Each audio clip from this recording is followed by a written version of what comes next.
I'm going to call the Transportation and Infrastructure Subcommittee to order. First thing on our agenda are minutes of the meetings of November 29th. We have corrections, discussion, motion. I move the minutes. Second. We have a motion and a second. All in favor, please say aye. Aye. Motion carries. Item 2 is a consent item, but I do have a card. Howard May.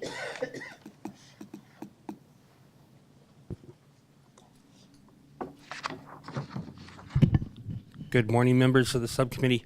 I just wanted to briefly state that I think that the Cactus Road bus on 19th Avenue should use the same bus stop as the 19th Avenue on the south corner with the light rail platform station where the 19th pulls in to make it easier for some people. Thank you. Thank you. Any other questions, comments, or a motion? Some of my constituents approached us about more service on 32nd Street, and so I have promised them we will look into that come next year. Okay. Do I have a motion to approve? Second. All in favor, please say aye. Aye. Motion carries. Items 3 and 4 are informational items only. One is the update on the other transportation committees, regional committees' actions, and then also the CTC meetings. I think you've probably all been briefed on those, so we will go to item number 5, which is alternative water and wastewater piping materials update, which we briefly talked about this spring and promised to bring it back this fall. Madam Chair, members of the subcommittee, Catherine Sorensen, Water Services Director, is here to speak and introduce the other members that are here for this item. Chairwoman Williams, council members, thank you so much for having us. Last spring, you asked us to go out and take a look at what other communities are doing regarding PVC materials in their systems. So we're here today to present those results to you. With me are Troy Hayes, Assistant Director over the Water Utility, and Dennis Porter, Assistant Director over the Wastewater Utility. I'll let them take it away. Like Catherine said, we're here today to talk about alternative pipe for water and wastewater pipelines that we have in our system. And this is something that was asked for last year. Just a reminder that the City of Phoenix water system currently has about 7,000 miles of pipeline spread over our 540 square miles. This is the same amount of pipeline that LA has, and so we do have a lot of pipe compared to our population. And most of that is made up by these 3 pipe materials on the water side, and then a little bit of other things as well. On the wastewater side, we have about 5,000 miles of pipeline with predominantly made up of vitrified clay pipe. So we went out and we had our staff go out and contact utilities in Arizona as well as the city of Las Vegas. And so we had Tucson, Peoria, Chandler, Scottsdale, and those types of cities respond to our survey. And of that survey, half of them responded back that they did have issues on the water side with PVC pipe. 2 most notably, the city of Scottsdale, which has an active program to proactively pull out PVC out of their system. They had issues and they're having PVC replaced with ductile iron pipe, which is currently what the city of Phoenix uses. And then the city of Peoria, which currently does not allow PVC pipe. At one point in time they did, and then currently in their specifications they no longer allow that. And then we'll turn that over to Dennis to finish up the wastewater side. On the wastewater side, again, you can see the survey respondents, Las Vegas, my old stomping grounds, as well as the other entities. The only comment we really got back from them was from Goodyear, and they had some issues with pipe sagging on some of the larger pipeline. That's most likely due to incorrect installation. Of all of those utilities, they all use PVC pipe for wastewater collection. So all of those entities do, except for the city of Phoenix. You can see there again some of the installation issues. Right, so currently what we're recommending on the water side is to continue on with our current policies on the water side and then on the wastewater side. Yeah, on the wastewater side, we recognize that a lot of these agencies do use PVC. Again, we use vitrified clay pipe. It's been very successful in our system. We get a very, very long life out of it, 75 to 100 years. And we also have a study that says that we should continue using VCP pipe. But we recognize that the PVC interests are out there, and we recommend that we would move ahead with an engineering study to take a look again at PVC for wastewater collection. Do we have questions? Currently, we do not use it at all, is that correct? So, and so how long do you expect the study to take? I would anticipate around 18 months. Okay. And how does that fit in the schedule to go out for replacement pipe? Chairwoman Williams, council members, so what we would do is undertake this engineering study. Of course, we always want to make sure that we're basing our decisions in this utility on sound science, and that's most important to us. It underlies our public trust in the utility. So we would go out and do this study. We will continue with pipeline replacement as we do so, and we will continue to use the vitrified clay. It's been a very successful material for us, but we are open to taking a look at whether PVC would be a fit for us. And when the results from that study come back, we would bring that back to this committee and make any relevant recommendation at that time. And will that include the durability versus cost? Absolutely. It'll be a very thorough study. We'll make sure that we're looking at how well the material performs, what it costs, its expected life, all of those different kinds of aspects. Absolutely. Any questions? We do have one card, Becky Hill.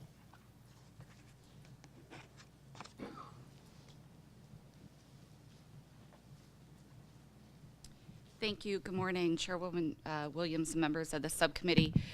I'm Becky Hill here today representing the American Chemistry Council. You may remember from last spring that we're an association of manufacturers. We make and supply everything from airplanes to water purifiers to modern plastics. It seems hard to believe it's already been 8 months since we last had this discussion about high quality, affordable infrastructure in our city.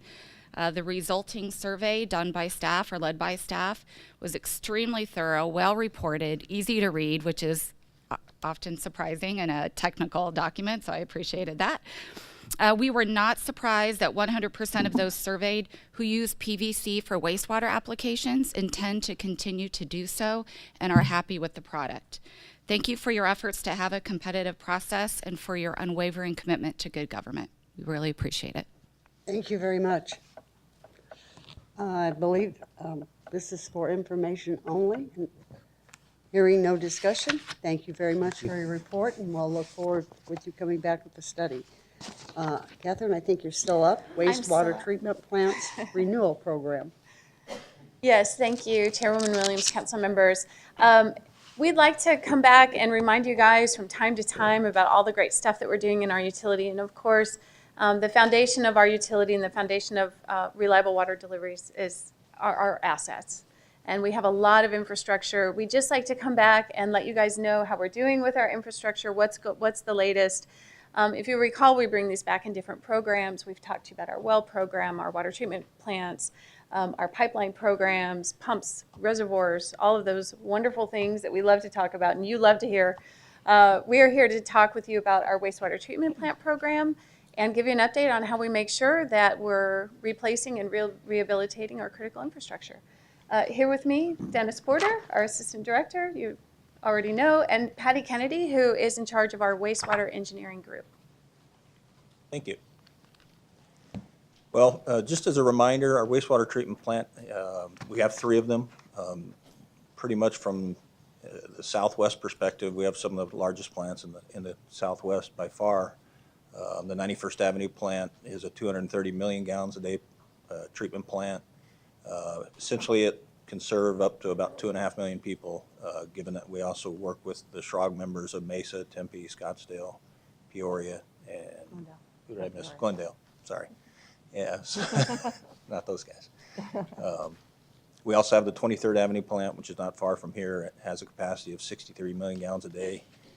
Currently treats about 31 million gallons a day. And then we have the Cave Creek Water Reclamation facility that was currently is offline just because the growth in that area didn't occur when the economy collapsed like we thought it would. So we have that currently offline, but there is a plan to put that back online. This is just a map showing the location of the facilities. 91st is down on the Salt River, obviously on 91st Avenue. The 23rd Avenue plant's just around the Durango Curve, and the Cave Creek Water Reclamation plant is up north right off of Cave Creek. Again, those three plants have the ability to treat 301 million gallons per day, which is a lot of wastewater. We have a lot of business plan goals, but this is one of our most important goals, which is to ensure reliable infrastructure performance. There's a lot of reasons why we want to do that. One, we don't want to violate our NIPD's permit. That would not be good. Obviously, we want to protect public health and safety. We want to collect and treat the wastewater and reuse it and be able to reuse the biosolids and be sustainable as well. We also want to protect the environment downstream where we discharge into the Salt River. And then we also want to reuse that wastewater, so we have to treat it to a quality that we can reuse it and be sustainable. The goals of the renewal program are fairly straightforward. What we want to do is extend the useful life of the treatment plant's equipment and systems and get the best value and be the most efficient with how we spend our money. We want to prioritize those needs and make sure we're putting the money where it should go so that we can extend the life of those assets as long as possible. We do asset conditions on a regular basis to predict probability of failure and to be able to analyze those life cycle costs. These are big facilities. They're highly industrious. They have a lot of assets. You can see here at 91st Avenue, we have over 16,000 assets that we have to maintain and manage. What's an asset? An asset can be anything from a valve to a pump to a piece of treatment equipment to a concrete basin to an anaerobic digester, you name it. So there's a lot of them. And if you don't mind me jumping in for just a second here, Chairwoman Williams and council members, this is actually, Dennis is being modest. We have a truly world-class asset management program here at the City of Phoenix. You can imagine that with so many assets and such large industrial facilities, it's really difficult to know exactly what you have, to prioritize its preventative maintenance and its rehabilitation and replacement. Under Patty Kennedy's group and the wastewater engineering group, these guys do a fantastic job of keeping track of those assets, ensuring that the preventative maintenance gets done, and then planning and predicting failure so that we are in replacing the right asset at the right time. It's a really impressive program, and it's really received national recognition. Yes, we have a very strong asset management program. We have a team of over 12 people. That's all they do for planning our asset management. Patty here is responsible for getting those projects done, and we'll be showing you some photos of some of those projects that are ongoing that have been working on. You can see here on this slide our 10-year infrastructure renewal program for 2016-17 to 2025-26 at 91st Avenue Wastewater Treatment Plant. We have over $90 million of renewal planned there. At 23rd Avenue, we have over $86 million. And at Cave Creek, which we plan on bringing up towards the end of this decade, we'll be spending around $13 million to put that back online. So that's a total of almost $200 million just in renewal. And frankly, I would expect that to go up because we're just now engaging in a very detailed condition assessment program out at 91st Avenue. And it very well could be that that number could go up once we get that complete in the next 2 years. Just kind of a byproduct of what happens when we do these renewal programs is that when we invest in these kind of renewal programs, it's also an investment in the community. Approximately 16 jobs are created for every $1 million that we invest in the system. So that over that 10 years accounts for about over 3,000 jobs. So, and that's just ongoing. So, and I don't expect that dollar amount to really go down even over the next 2 decades. Likely it would go up. So we would continue to be renewing our assets and creating those jobs.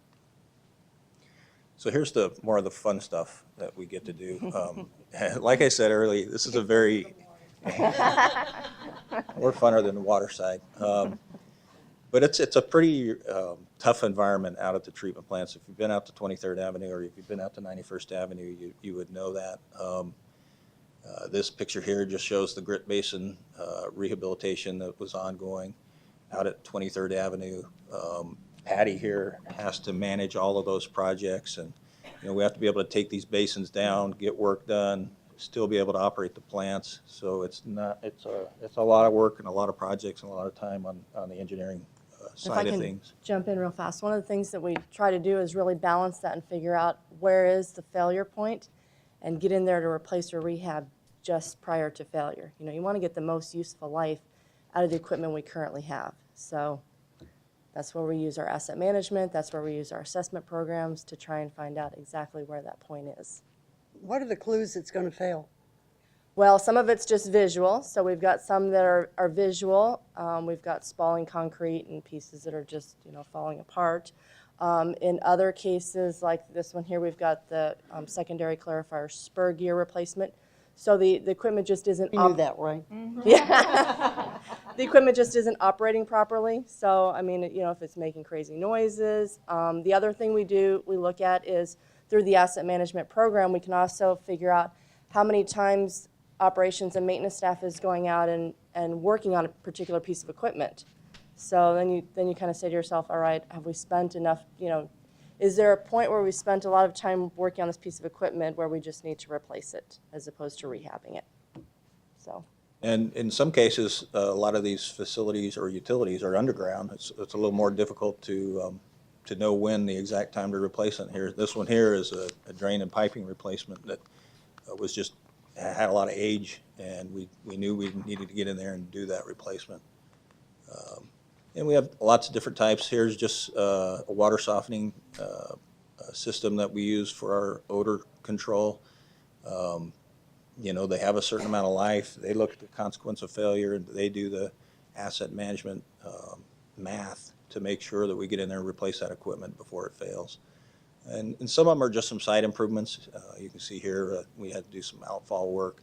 Right, and the 35th Avenue outfall there, that was one where the particular equipment and the outfall itself was in okay condition, but the area around it, as the Salt River flows, as water flows through it, it's undermining and kind of taking the rocks and the debris that are kind of holding our structure up and sending it downstream. So we had to go in and, like Dennis said, do some site improvements and just bring that back to like new condition. And here you see an ongoing digester dome replacements for anaerobic digesters out at 91st Avenue. These are important projects because this is how we treat the solids to make sure we can reuse the solids. It's also where we're going to be generating the methane for our biogas project that will come online next year. So it's important that we have those in good running condition, especially when that project starts up, so we can produce the maximum amount of methane and make the most money that we possibly can. This shows some rehabilitation to the plant aeration basins out at 91st Avenue. This shows a screw pump repair at 91st Avenue for our return activated sludge that goes to the aeration basins. Here's some pipeline repairs and valve replacement. And essentially, if you go out there, it's an ongoing construction project all over the site. And last but not least, we've got some work here at Cave Creek that we needed to do. We had some issues with the main switchgear on the incoming power distribution, and we still had a pump station that has to operate out there, even though the plant itself isn't being utilized. And so we've been working with the power provider on that. We know that there's going to be a lot of work that has to be done to bring the Cave Creek facility back online. Engineering will be working on that in the next couple of years, and we'll be working with operations to make sure we bring that online in a safe and reliable and effective manner. So in conclusion, what we try to do is get the best bang for our buck, extend the life cycle of our assets as much as we possibly can. What we do with the treated wastewater is really important. We try to be as sustainable as possible. We reuse a lot of that treated effluent for irrigation, non-food crops. We have water rights exchange that occurs with that. On the biosolids side, it's used for fertilizer. And again, I mentioned the Amoresco Renewable Biogas Project that'll be completed next spring. That's going to be a really important use, and not only are we being sustainable, but we're making some revenue off of that. We also have the Tres Rios wetlands, which is a really important asset for the community in general. 85 pelicans, right? I think our last count of pelicans I was just think about that's fascinating. 85 that pelicans. they've chosen to live in A flock of Phoenix. desert pelicans, it's we have weird. we have a newly nesting bald eagle not far from the plant. A lot of more people are out there visiting that facility, and it's becoming a really popular location to hike and fish and do other things. And then, of course, we provide the water to the Palo Verde Nuclear Generating Station, which is incredibly important because they couldn't do much without us. So, And profitable. correct, and profitable. So that concludes our presentation. If you have any questions, Patty's here to answer them. You might have any questions?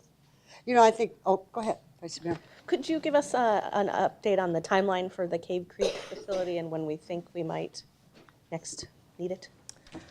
We right now are in the process of doing, like Dennis said, doing some assessments. So we're going through the plant, not just the plant itself, but also the pump stations, which deliver the wastewater to the plant. And right now we're predicting 2021. Great. And then this is my favorite question to make our Water Services Director uncomfortable. Great. But we, throughout the city, have been looking a lot at physical security of our assets and cybersecurity. And there are some challenges that we face that we didn't face when facilities were built in 1960s. Do we feel like we have the adequate resources to make sure we're going through and taking a second look at the security, including cybersecurity of facilities? So Chairwoman Williams, council members, yes, absolutely. And in fact, we've recently completed some reviews with the federal government regarding our cybersecurity. We, for the most part, performed well. We have a few things we do need to work on. I can't talk, as you know, I can't talk too much about our security efforts. We are also going back through and revisiting our vulnerability assessments that were completed after 9/11 to make sure that, you know, we're still on the right track and doing what we need to do in terms of physical security. I guess without getting into too much detail, what I would say is that we are always cognizant of the risks and doing, you know, the steps that we need to take to make sure that we are protecting our assets. Fabulous. These are important assets, and the citizens count on us for these. So thank you for being diligent in those important areas. Thank you. We appreciate the update. Next is the solid waste equipment operator and gardener pilot apprenticeship. Madam Chair, members of the subcommittee, Ginger Spencer is here from the Public Works Department, along with Felipe Moreno, Inger Erickson, or actually Danielle from Parks and Recreation, and Jennifer Wozniak from Unit 1, to talk about a great program, apprenticeship program, and partnership between all these parties. Ginger, I'll turn it over to you. Thank you, Madam Chair, and thank you, Mario. Madam Chair and members of the subcommittee, I like saying Madam Chair, Chairwoman Williams. We are here to update you on a new program that we're pretty excited about, and it's a partnership, as Mario stated, between Public Works Department, our Parks and Recreation Department, Human Resources, and LIUNA, Local 777. So this program was actually a part of the 2016 labor negotiation process, and both Felipe and Danielle and Jennifer and her team were a part of the labor negotiations team. So what it is, it's an apprenticeship program for our solid waste equipment operators, as well as for the gardeners from the Parks Department. And as a part of the agreement, we would implement the program within the 3 years of the contract. And so we're here to provide that update. We want to thank City Council for your support of this. And I'd also like to acknowledge Karen Peters, Deanna Jonovich, John Trujillo, Inger Erickson, Blair Johnson, and Cindy Bezery for their support as well. And with that, I will turn it over to Felipe. Good morning. As Ginger mentioned, this is a really exciting program in partnership with LIUNA, Parks and Recreation, Human Services, and obviously Public Works. And it's really born out of the need to continue to attract and retain qualified staff, and that's a challenge pretty much every city department faces. And so we kind of wanted to address this through changing our lens a little bit, and rather than competing for the skilled resources out there, we thought, let's focus on growing our own and developing a good pipeline of qualified, engaged, diverse staff within our gardener and our solid waste equipment operator positions. And so with that, we really looked at 2 phases of this program, one being our solid waste equipment operator, which is phase 1, and that'll be the first launch. And that's really looking at bringing in a class of 6 apprentices each year, and it would be focused on internal staff for the first year to make sure our model is perfected, and then reaching out to the community, which I'll talk later about in the following class and year. But this is a 10-month program, and it's really actually 2 years, because the first year being the nuts and bolts training and recruitment, and then the second year being evaluation, as well as adding a strong mentorship component to this. We want to make sure that our apprentices have support throughout the process, not just in the training that they get, but making sure that they have someone that they can go to outside of training to just have that mentoring component to make sure that, adjusting to city life, adjusting to the workforce, things like that are covered, and they have that good sounding board to help them be successful. So what I'll do is run through a little bit of the first phase and what that's going to look like for our apprentices. With our apprenticeship class, again, we're looking at a class of 6, and they would be months 1 through 3 would really focus on indoctrinating them into the city culture, understanding about Phoenix, understanding about the Department of Public Works, and really also focusing on the biggest issue, which is getting their commercial driver's license, which you obviously need to operate our equipment. We're going to be bringing in people who have 0 experience with operating big trucks. And so we're going to focus a lot on teaching them, 1, how to operate those trucks, but then 2, how to really learn about how to be safe, and then focusing in on the business of solid waste in our operation. So months 4 through 12, that first year is really going to be the nuts and bolts of training. It's learning about our policies and procedures, learning about the business of solid waste, not just from a collections operation, but all the things that it takes to do the business that we do every day for our customers. And most importantly, safety and customer service. We want to make sure that they're safe out there, that our customers are served with the excellent service that we've always provided, we pride ourselves on. And then also focusing on workplace wellness. So that months 4 through 12 is really going to focus on learning the business of a solid waste equipment operator after they get their commercial driver's license.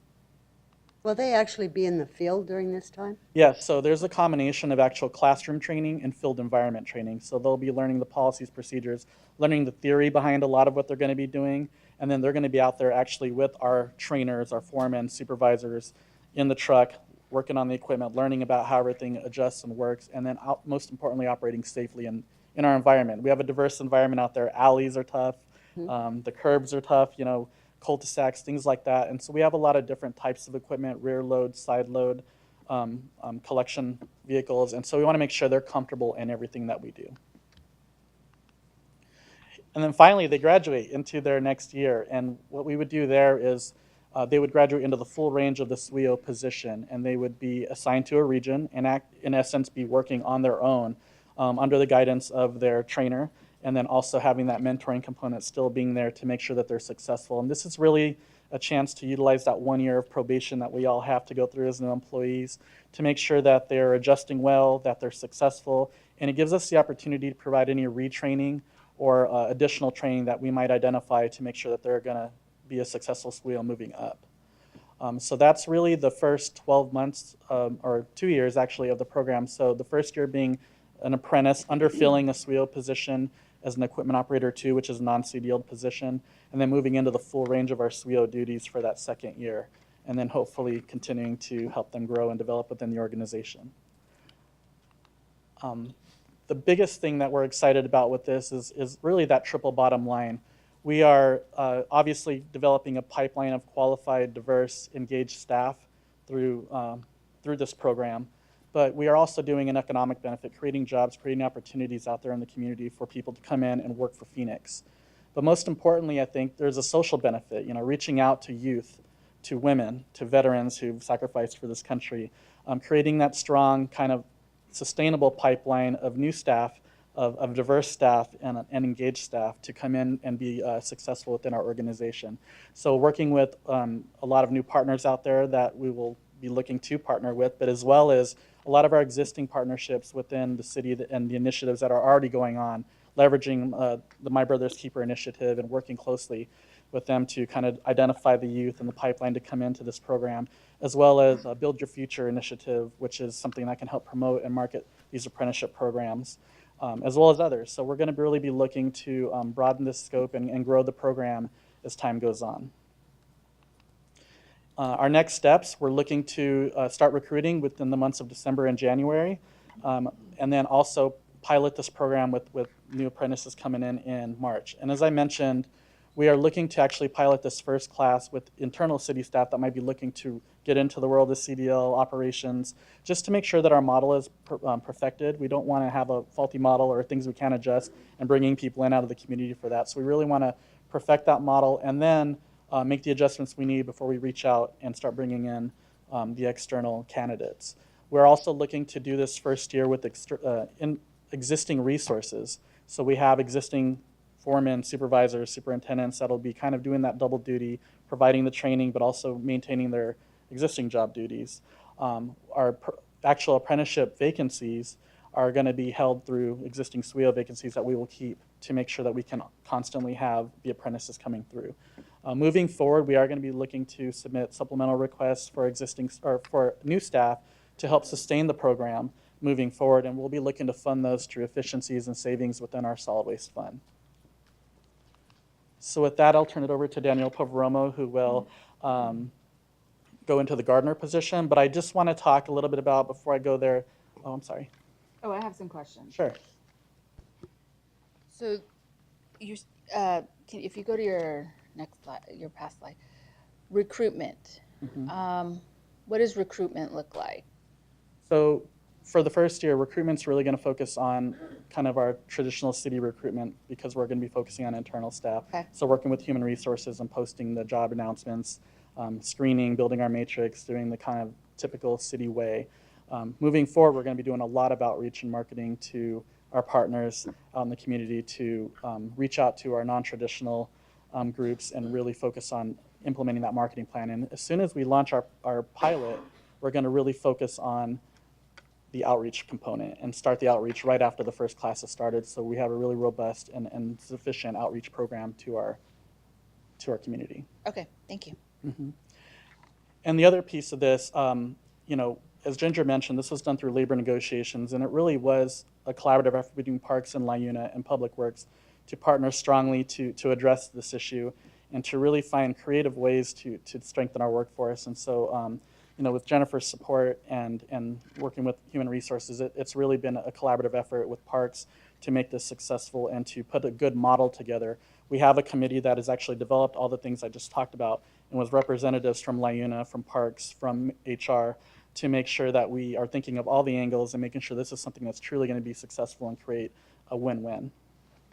So with that, I'll turn over to Danielle. Thank you. Good morning.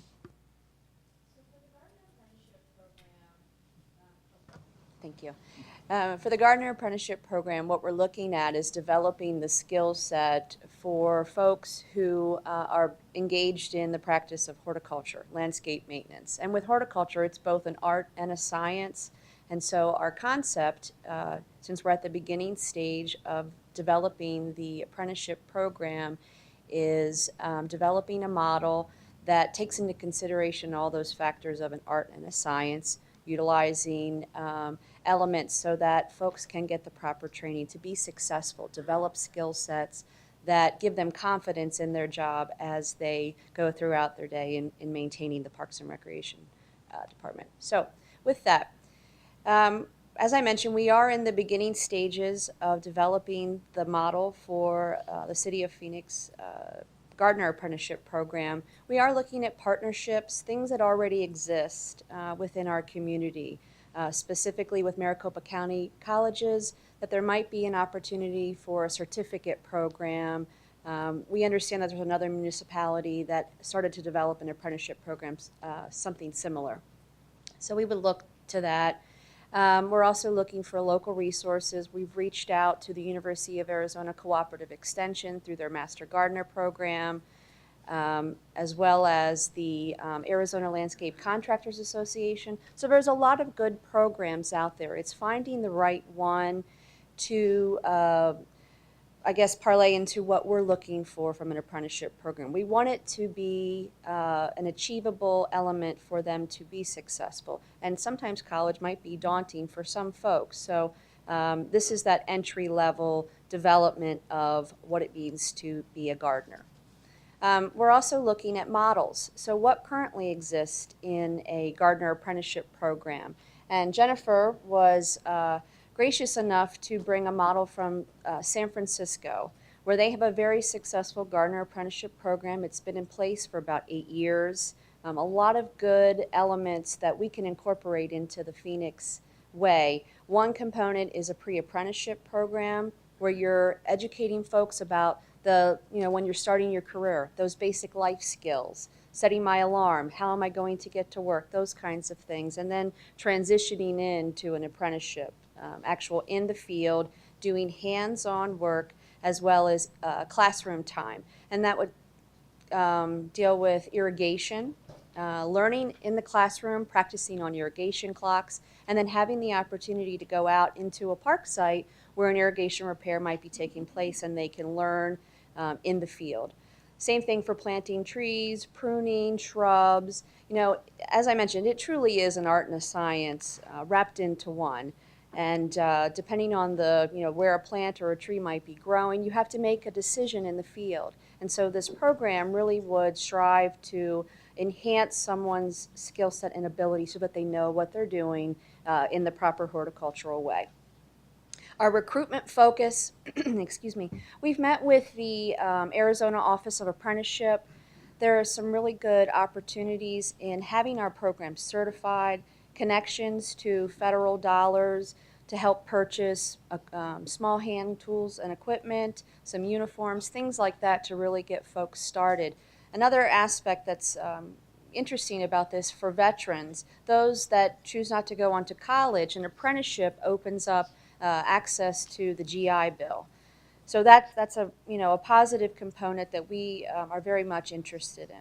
As I mentioned, we are in the developing stage of our gardener apprenticeship program. We're working with various city departments, learning from what Public Works has put into place, engaging with human resources, our safety folks, really just to develop a model that we feel would be successful for recruiting candidates to come and learn the skills to be a gardener and grow our own so that folks can move up in our organization and be successful all the way up to maybe a parks foreman someday. So we're really hopeful. It's not just one piece, it's the whole picture for our operations within the Parks and Recreation Department. And with that, I'd like to introduce Jennifer Wozniak from LIUNA 777. Good morning. Good morning. I've written my statements. I can't believe you need a written statement. I know, I can't either, but I am actually going to try so that I don't forget anything this time, as I normally do. But as the laborers, first I'd like to thank all of you. Is this on? Oh, thank you. We're just going to run that down for help. Put each other out. For voting on our contract, because as Felipe and Danielle both mentioned, Ginger mentioned, this was born out of a need, one, to recruit and retain new employees. As the laborers, we are part construction, part public sector. So this is what we do. Since 1903, we've had hundreds of thousands of people follow through our apprenticeship programs throughout the US and Canada. So this is kind of our base. This is where we begin. We pull people out, at-risk youth, women in non-traditional jobs, veterans who have served our country, come back, and some of them are homeless. We have people that are unsavory characters. We've had folks that have been in gangs. They're suddenly now apprentices, and they're working, as Danielle mentioned, the city of San Francisco. She didn't mention quite that part, but funneled through our pre-apprentice program. So as I get back to my notes, see, this is why I need notes. The chairwoman, Madam Chairwoman, can I say that? That sounds so nice. That we agreed in bargaining to two of our programs because we had two positions, SWIO, which we've had a very difficult time, I think, recruiting and maintaining folks there, gardeners, looking for an educational component. As Danielle had mentioned, for many years, thanks to then Public Works Director and now San Francisco Mayor Ed Lee, we have established a gardener apprenticeship program. With that, we have seen folks who have been born, they've been living on the streets, they have jumped out to a pre-apprenticeship program. Some have made it, some haven't. Life skills are valuable. Setting your alarm clock sounds very simple to us because we're at work. It's not for someone who has not ever had secured employment. I was in San Francisco last week, and I talked to this guy who's in his young 20s. I didn't ask his age, but I'm 45, and he looked a lot younger than me. And he had told me, look, I started out, and well, I'm going to say unsavory activities, but he wasn't doing very well for himself. And he said, look, I was going further downhill. I was living on the street. I didn't have a job. Suddenly, somehow, he got roped into this pre-apprenticeship program for gardening. As of this year, he graduated, and for the first time, he has a job. He has benefits. He has medical benefits. He has a retirement and a pension he can look forward to. He was on the streets. He was involved in some activities that none of us would be involved in, criminal activities, and now he's not. He's an actual gardener. He went through the educational process. And as we see that with gardening, we see that now if we look around the city of Phoenix, there's a lot of landscape here throughout the city parks. There's a lot of maintenance. A lot of things have to be done. For those things, as Danielle said, it's an art and a science to be maintained for generations. We need people that are well trained to do that, and we have them. But we need new people. We need more people to come in to actually have that training. And then a month ago, which I know they've heard this story a million times because it happened a month ago, but a woman called and she was in her 30s, I guess. She sounded younger, and she just wanted to thank LiUNA in general. And she said for the first time in her life, and this is partly why I want to give these stories, she's off Section 8 housing. So she had been her entire adult life since she was 18 on Section 8 housing. Now she has a family. She went through our apprenticeship program and can pay her rent. She can buy groceries, and she can provide for herself and her family. And you look at those things. She's no longer on public assistance. That gentleman's no longer living on the streets.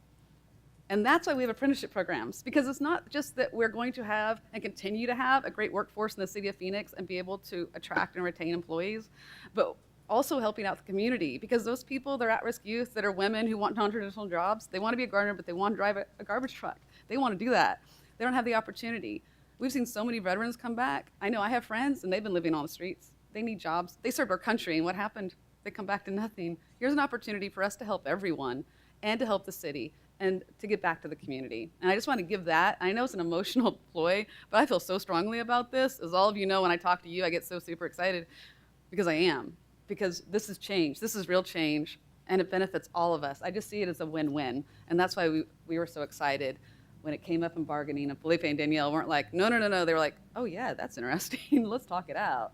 And it worked so well for our benefit. So I just wanted to thank you for partnering with us for that. And then one little small note, thank you a few weeks ago for voting to approve apprenticeship monies through our contract, because we'll now have an additional $20,000 thanks to all of you to put towards the things that we need for the books and the uniforms and those tools that we need for their programs as well. Thank you for that as well.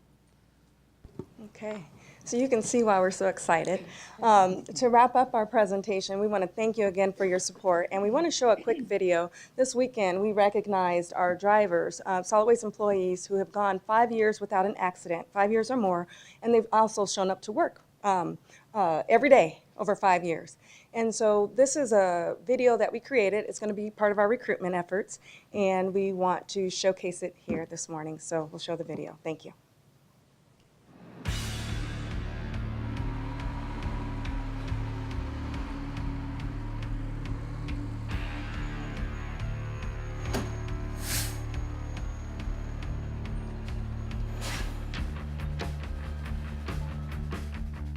Morning. Good morning. Morning.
that video was created in-house by Phoenix 11 and the Communications Office and our very own Public Works Operations Manager, Lori Stoller. So thank you. Great job. Thank you.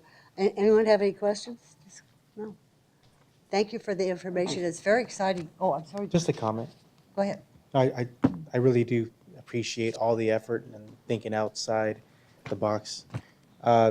Especially when it comes to this subcommittee, we always talk about it's in the name of the subcommittee, the infrastructure, which is critical. Investing in infrastructure and equipment is critical. Investing in people is paramount. And it is the most important thing that we can do as a society. And in this city, and this will make a difference for our city, it'll make a difference for the community. And I just want to thank you for all the effort, all the hard work, and everything that is to come from this point moving forward. I think it's brilliant. Thank you. Vice Mayor? Thank you so much for your work on this. I agree with Councilman Valenzuela. This is an exciting partnership and maybe can be something that can spread throughout the city of Phoenix. We as the council did strategic planning this year and looked at the demographics of our employee base, and it's experienced.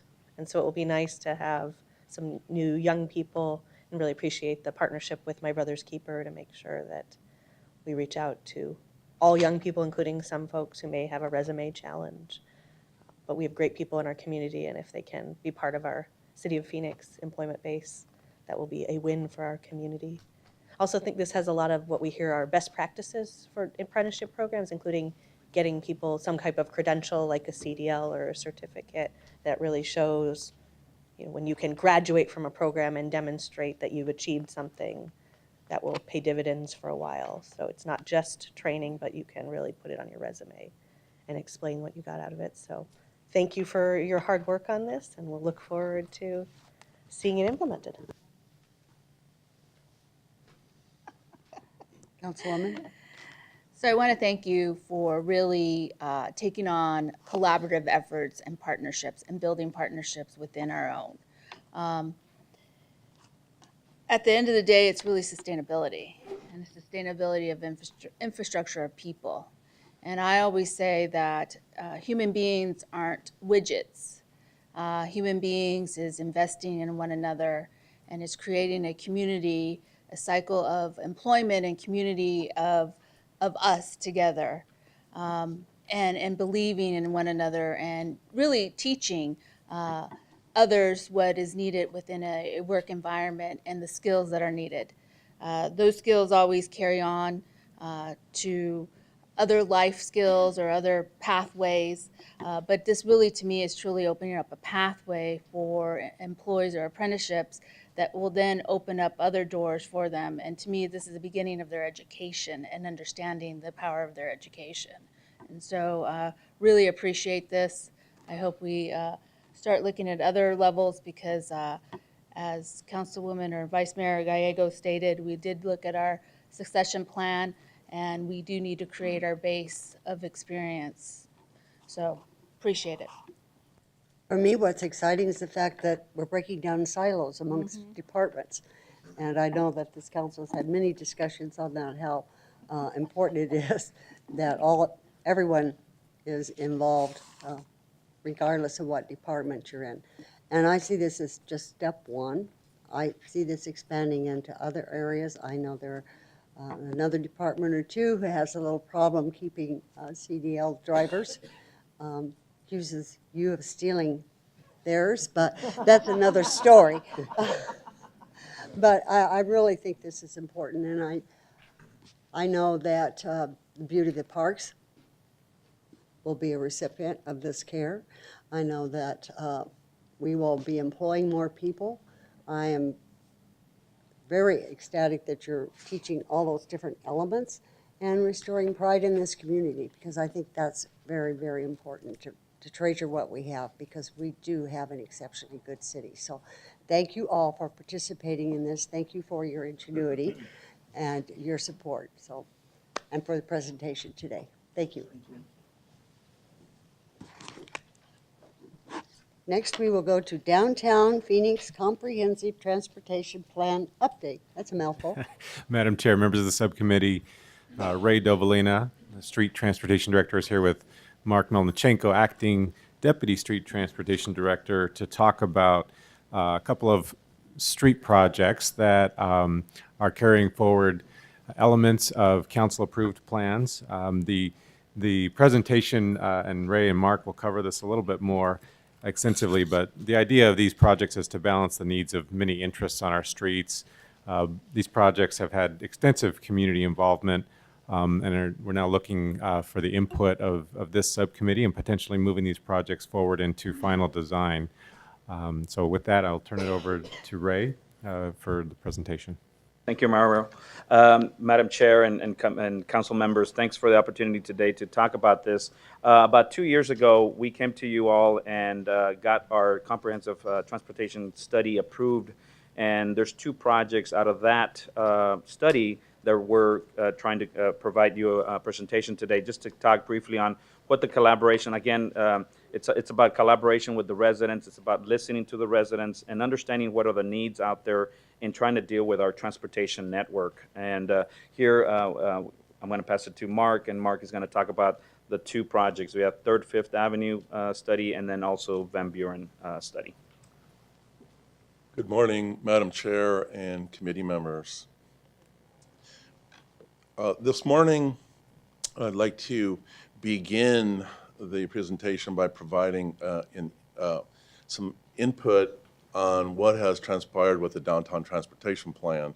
As Ray said, this was passed, the recommendations in July of 2016, and from that point in time, many things have happened. As you can see here, the overall goals of the plan were to improve downtown circulation, add impetus to economic development, and also plan for the future, provide projects that align with future rail coming downtown and other entities. This is, the plan created a 3-tiered created a 3-tiered plan.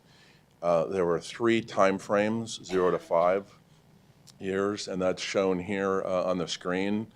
And 3rd and 5th Avenue, which we'll discuss in further detail, was part of our years 0 to 5 tiered plan. There are other 2 other tiers as part of the plan, 6 to 11 years, and then 11 years and beyond. The map here shows the activity that is occurring within the downtown transportation study area, which is 7th to 7th, and McDowell down to Buckeye Road. You can see a lot of things in various stages underway. And I'd like to touch on some of the items that are being worked on with staff in coordination with other downtown stakeholders. There's the Adams Street renovation. There is the Renaissance Hotel Block 23 development, where we're working with other departments and stakeholders. In addition, we have safe crossings at 7th Street and Monroe that was implemented, as well as a future crossing at 7th Avenue and Fillmore. In addition, we are coordinating with Valley Metro staff on the future light rail line from South Central. And then also a very important bicycle connection through downtown.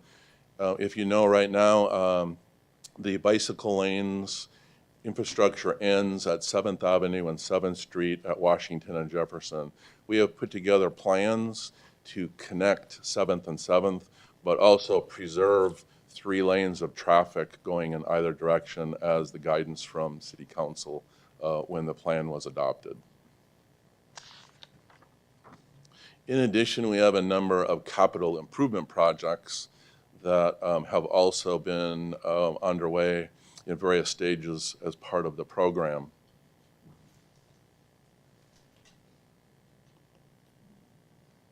One of those is 3rd and 5th Avenue improvements. As discussed previously, when the plan was adopted, we held numerous meetings downtown and received favorable feedback on the plan. when we went back out to the public on 3rd and 5th Avenue, there was a voice amongst some of the residents in the Roosevelt neighborhood that felt were not in favor of the changing of the existing one-way to two-way traffic on 3rd and 5th Avenue.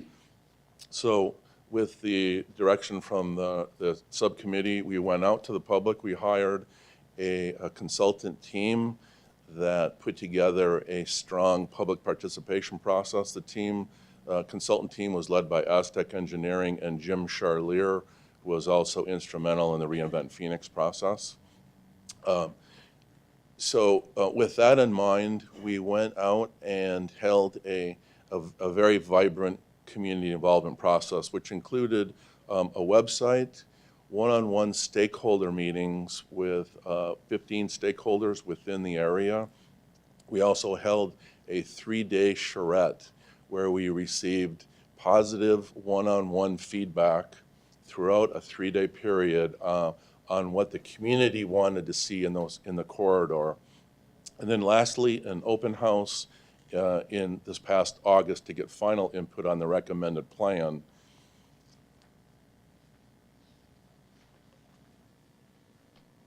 The goals shown here were developed by the community. That was part of the charrette process. So the citizens had a hand in this from start to finish, and it was very positive. We tried to balance the needs of stakeholders, and from parking to circulation to the preservation of the neighborhood.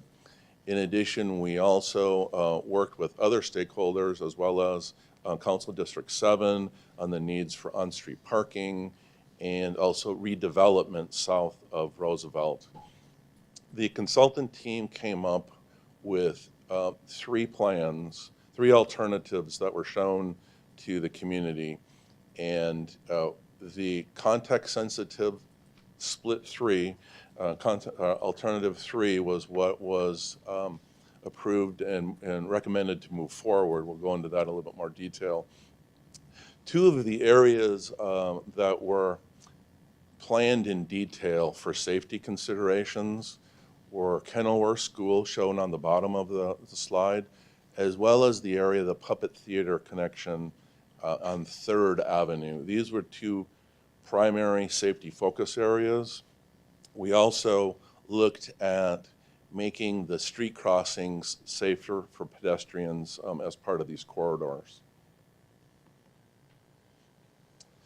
The modified alternative 3 shown here is what we recommend to move forward. As it shows, it balances all these needs of the community, economic development, connectivity, parking, bicycle infrastructure, and then a change in directional flow. This was a real strong compromise amongst the community members. Presently, it's 3rd Avenue northbound one-way and 5th Avenue southbound one-way.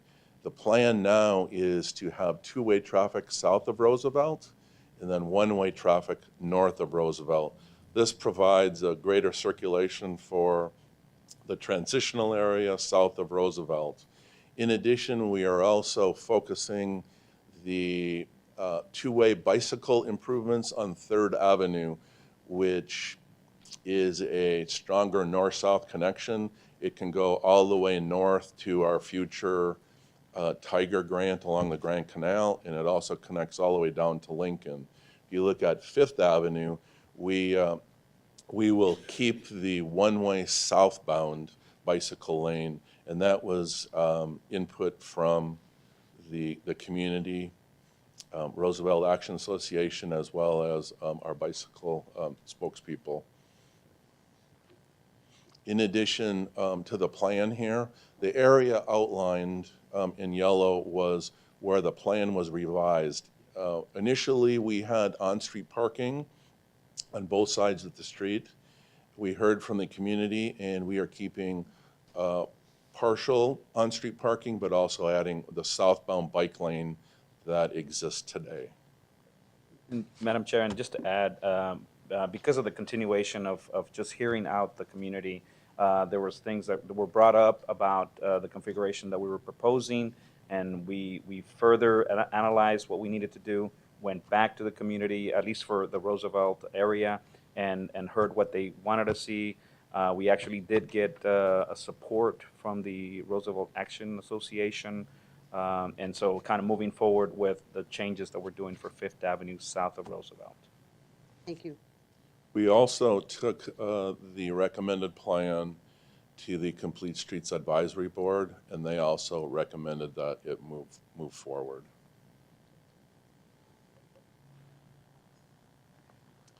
The second project that we'd like to touch on today are the Van Buren Street improvements. The Van Buren Street improvements are a result of the Reinvent Phoenix program, which outlines improvements in this corridor. In addition, the Bicycle Master Plan is also a component of this project. The recommendation for improvements are shown here in black. Initially, we went out to the public to get feedback on improvements from 7th to 40th Street. We held 2 community meetings, and the feedback that we received was to focus our efforts on 7th to 24th Street. This builds off a lot of the good things, the positive features that are happening today. There's a lot of development interest. There are multifamily development that has been implemented in this portion of the corridor. We have 11th Street improvements as part of what the city has implemented in past years.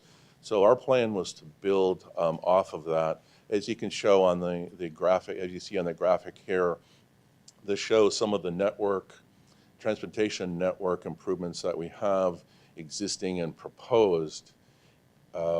We're about a quarter mile from the existing light rail line, and this connects to downtown, as well as we would also look to align with Reinvent Phoenix, as well as our Choice Neighborhoods Initiative, which is at 16th Street in Van Buren, and we have been in discussions with them. These are a number of the improvements that are being considered for this portion of Van Buren Street. Pavement, street lighting, infrastructure improvements such as some areas of sidewalk improvement, ADA improvements. But along with that, we would also we've also looked at reconfiguring Van Buren Street between 7th and 24th Street to add bicycle lanes. With that, we would add a buffer for the lanes and go from an existing 2-1-2 lane configuration to a 1-1-1. This would also allow some opportunities for on-street parking in portions of this corridor.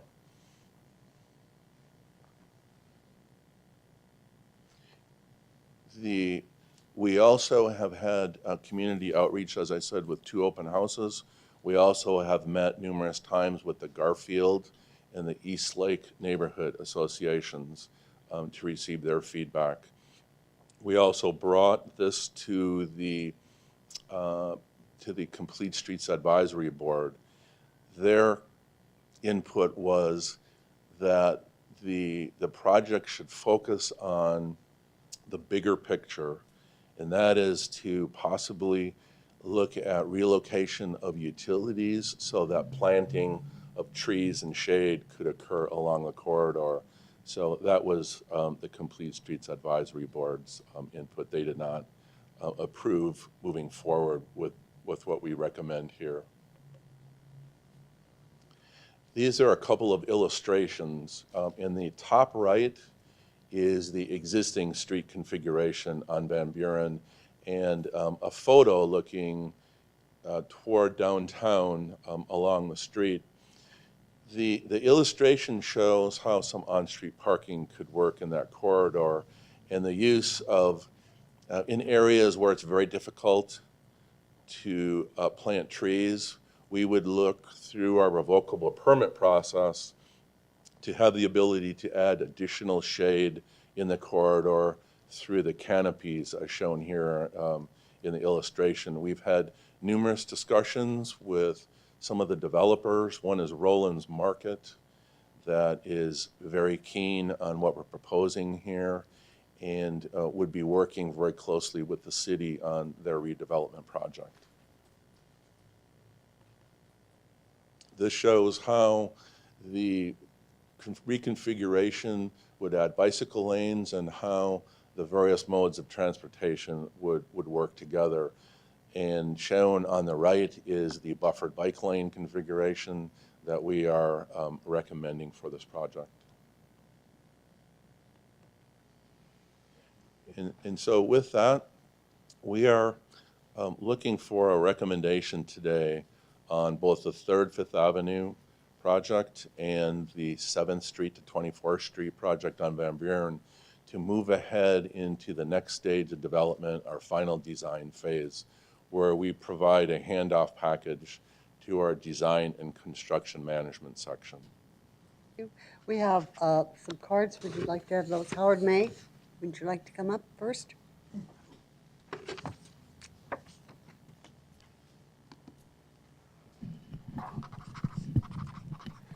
Hello again. I would like to have somebody from your department talked about something that is part of this project, but not specifically this item.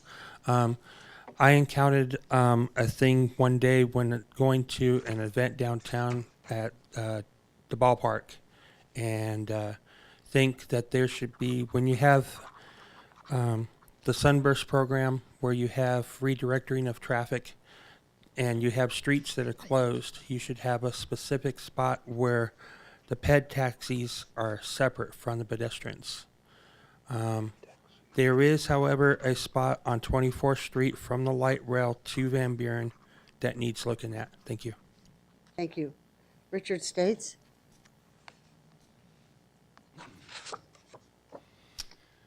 Good morning.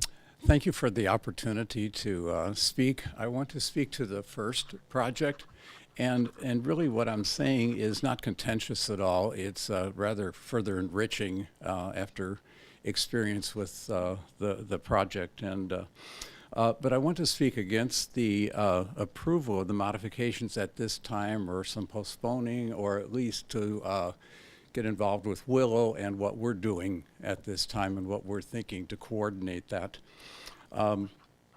It would be well for us to talk about that, because we have some things brewing at this time that may well enrich the sensitive designing to provide street safety for for vehicle drivers and bicycle riders and pedestrians alike, what we read in all of the planning and designing. After the Street Transportation Department installed the additional speed hump for Willow between Almeria and McDowell on 5th Avenue to prevent the darting of traffic toward the McDowell to make the light there. Residents found their voice, this is 4 years ago, in the development of the Street Safety Committee.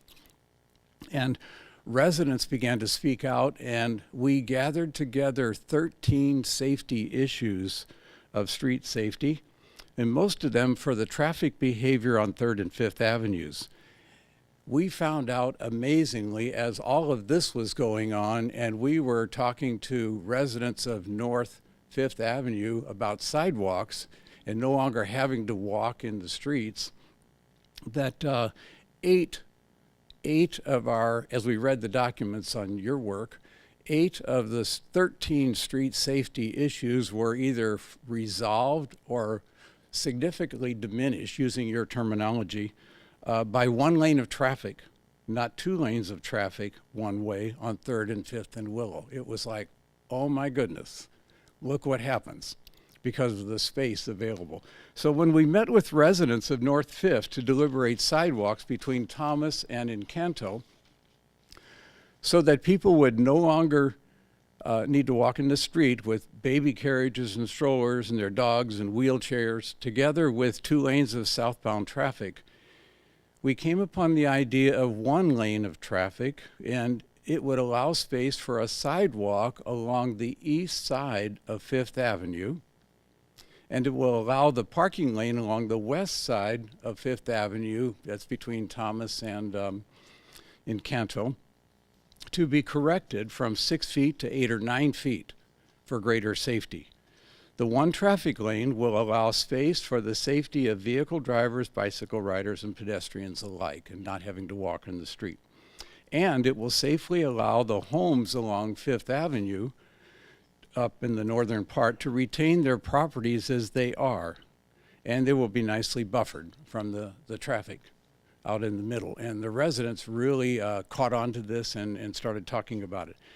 We have crafted a pilot project for Fifth Avenue from Thomas to McDowell to go all the way down, and it's simply to convert the 2 lanes into 1 lane. It's very simple and inexpensive, and to provide a walking path. It features a protected walking path along the east side of Fifth from Windsor to Vernon, 5 blocks, to test walking safely buffered from traffic, just for a time being.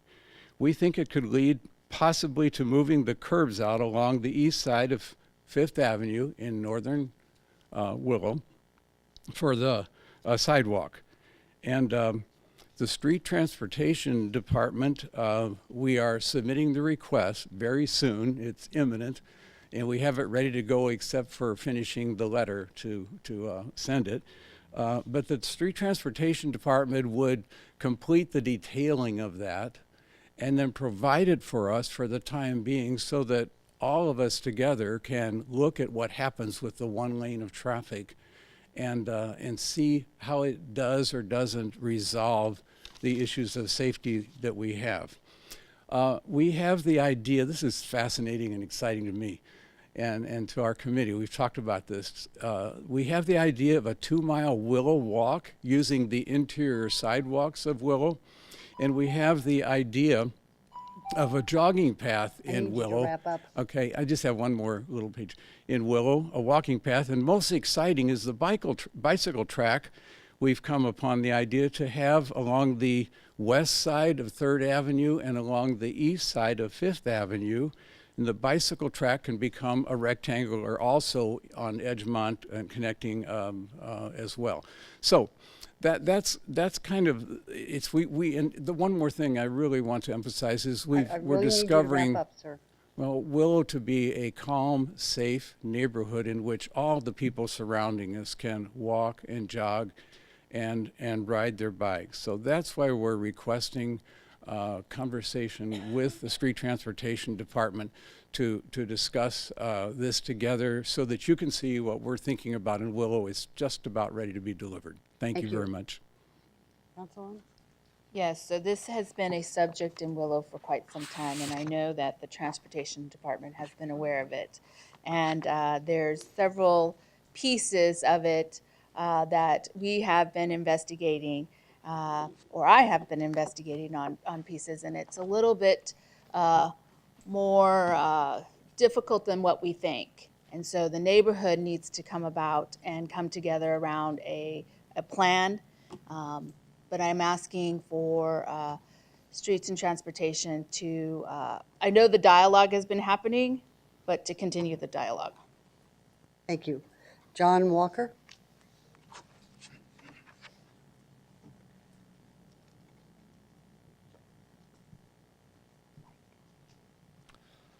Good morning, council members. Thank you for allowing me to speak. I'm here on behalf of Phoenix spokespeople and our over 2,000 supporters. First off, Phoenix spokespeople does support the project. We're thankful to the Transportation Department, to Ray Dovalina and Mark Melanchenko for meeting with us to discuss the project, our concerns. I think there's some very exciting, it's a very exciting proposal, especially north of Roosevelt.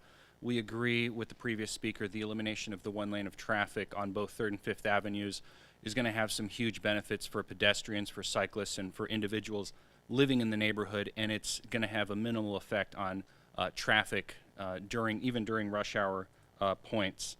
And the improved infrastructure, the bike infrastructure north of Roosevelt, I think is a very good step forward. South of Roosevelt, we had a strong concern on Fifth Avenue about eliminating the bike lane, about the bike infrastructure. However, that seems to no longer be an issue if the bike lane going southbound is going to be maintained. So that is a huge improvement in our opinion. Going forward, Phoenix Spokespeople has a vision, and I think the City of Phoenix may also share in this, of 3rd Avenue being a very strong connector street, potentially even having a cycle track going north through the Willow neighborhood if that neighborhood is receptive to that, and also through the St. Joe's Hospital area. There's huge possibilities. There's plenty of room there. The vehicular traffic is fairly minimal. So I think this 3rd and 5th Ave segment, if we move forward on it, that's going to lay the groundwork for some really exciting things on 3rd Ave going up into the canal. So on behalf of Phoenix Spokespeople, we do support the project, and we hope that it moves forward. Thank you very much. Thank you. Matt McGrath?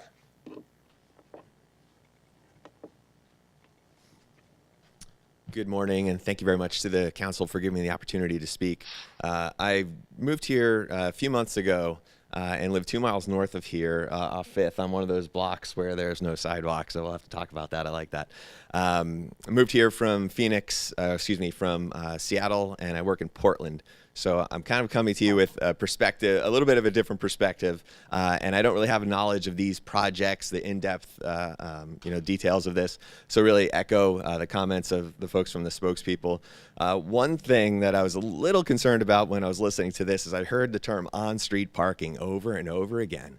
On-street parking is incredibly expensive for the city to build, maintain, and there really aren't long-term economic benefits to it. So one thing I would just caution as we consider these proposals, and especially weighing, should we have another lane of traffic, should we have a bike lane or a sidewalk?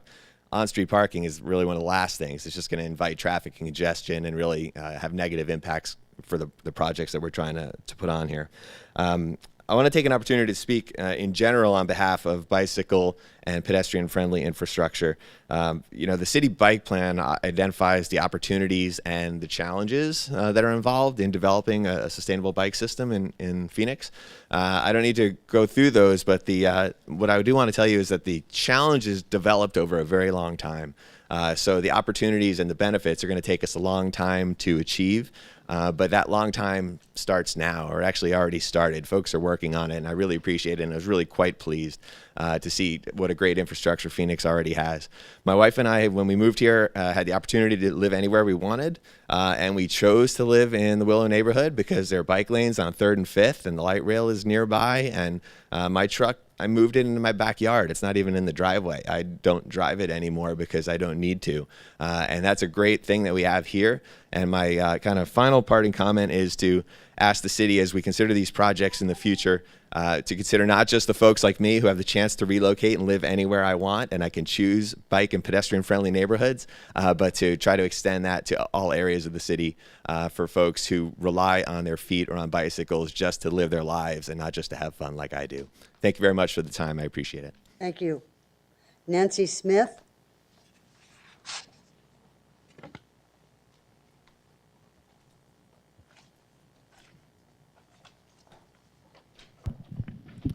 Hello, I'm the director of the Great Arizona Puppet Theater. And to give you, if you're not familiar with our building, we bought it 20 years ago, a dilapidated historic building, the former Phoenix LDS Second Ward Church. It's on the National Register of Historic Places. And with the help of the Phoenix Historic Preservation Commission and others, we brought it back and turned it into a puppet theater that's open 5 days a week, year-round. From the get-go, we realized that there were some problems with the traffic flow there. 3rd Avenue has 2 lanes going north, and there was a lot of confusion, especially since people are coming into that area that aren't familiar, that, oh, I'm on a two-way street. I mean, I'm on a one-way street, but there's 2 lanes. Early on, we had a construction worker in a pickup truck turn left from the right lane, hit a lady a pregnant woman driving a Salvation Army van that then ran into the puppet theater. So we said, not good. Luckily, no one was hurt, just a little property damage. But that has been a really ongoing theme. That's the common accident that happens on 3rd Avenue and on 5th Avenue too, is people just aren't aware they're on a one-way street. So switching it to just one lane, one way with the bicycle lanes, fantastic. We bring in school groups, and it's not uncommon for us to have 150 kids come to see a puppet show and then want to go have a picnic in the park right across the street, and there's no safe way to park. This plan addresses that, and we say hooray, because the teachers, our audiences have been asking for it, and it will help the partnerships that we have with the Japanese Friendship Garden and with Hance Park, and really connect the puppet theater to the park, which we've always wanted to be, the anchor on the west side of the park, and this really helps in that.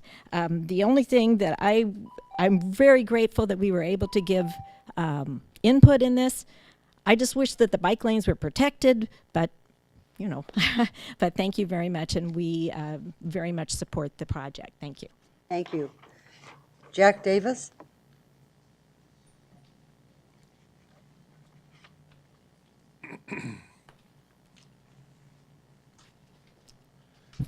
Good morning, Chair and committee members.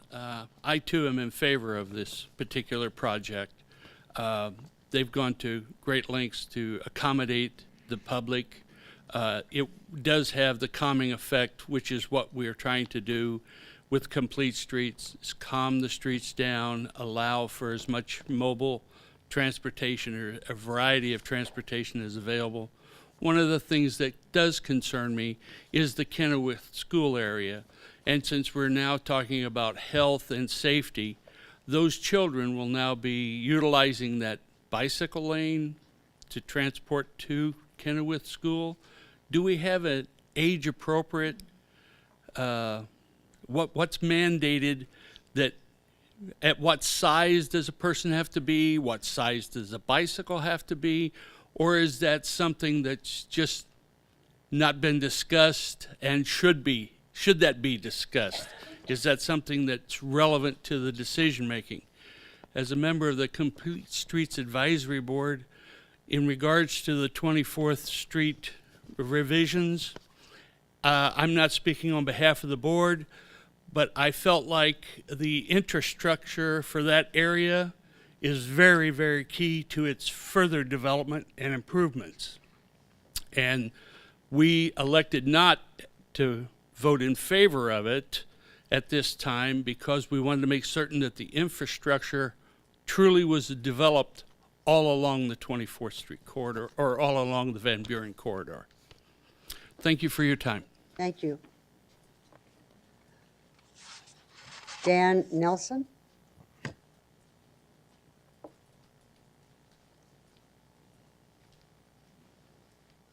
Good morning. Long-term Roosevelt resident for a few decades. I've watched this process over the last year or two, and it went from no way to, okay, I'm lukewarm to it. I appreciate the difficulty of the situation. We're really trying to cram a lot of things into some very narrow areas. I have expressed a few concerns of I really don't like to see counter bicycle traffic to car traffic in any locations. I think it's a bad precedent to encourage anyone to drive bicycles counter to traffic. It's very hard to keep track of where they are when you are driving, and especially on a one-way street, you tend to only look the direction the traffic's going. I go down 3rd and 5th Avenue a few times a day, probably. I have other concerns of parking and just citywide, the general, it seems like we are trying to give up vehicle traffic lanes, which is making it difficult to get around the city. I mean, in the last 5 years, I've been able to attend 4 meetings a day to 2. The impact of that is I just lay off people. I just don't hire as many people because I can't get to enough meetings to get enough work to employ all those people. So I think it's important that while it's good to have pedestrian traffic and everything else, we need to also balance the increasing vehicle traffic. We also have a large amount of large apartment complex and condominiums coming online in the same area, so I'm a little concerned about the additional traffic on 3rd and 5th Avenue from that, because those people are going to be using those streets. Thank you. Thank you. His comments has set off a firestorm up here. What's he talking about, countering? Yeah. Madam Chair. Envision that on this plan that you. Let me put it back. I'll have Mark explain what the gentleman just talked about. North of Roosevelt, you want to go into north of Roosevelt to McDowell, 5th Avenue has a one-way direction for bike lanes and the traffic lane of traffic. But on Third Avenue, Third Avenue, since that's the primary bicycle corridor, is north of Roosevelt because you have one-way traffic and you want two-way bicycle traffic. To complete that corridor, we're going to have a contraflow, a protected bicycle lane going southbound to continue that two-way corridor for bicyclists. So, and I think we in the final design stage, there are various options to be able to accommodate that. What's that protected mean? lane.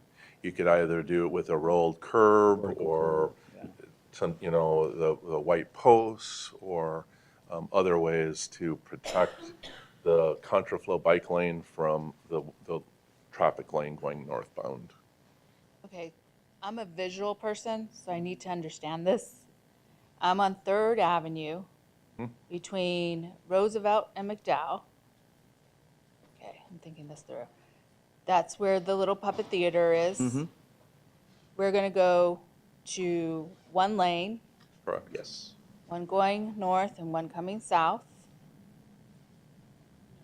For the bike lanes.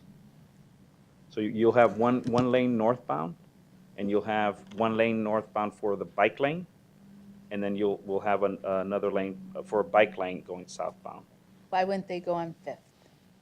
They can go on. They can go on Why 5th. would too. we not move? They have that opportunity. I know, but why wouldn't we have, just for safety reasons, the lane dedicated on 5th for them and on 3rd dedicated to go north?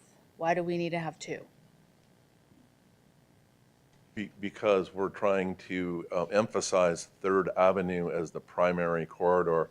Some of the input from the spokespeople was they wanted a dedicated corridor and not to have the need to traverse back and forth amongst the corridors. So we're keeping the southbound existing lane, but having 3rd Avenue being the partner to 3rd Street on the other side of Central Avenue as the primary bicycle corridors north and south in the area.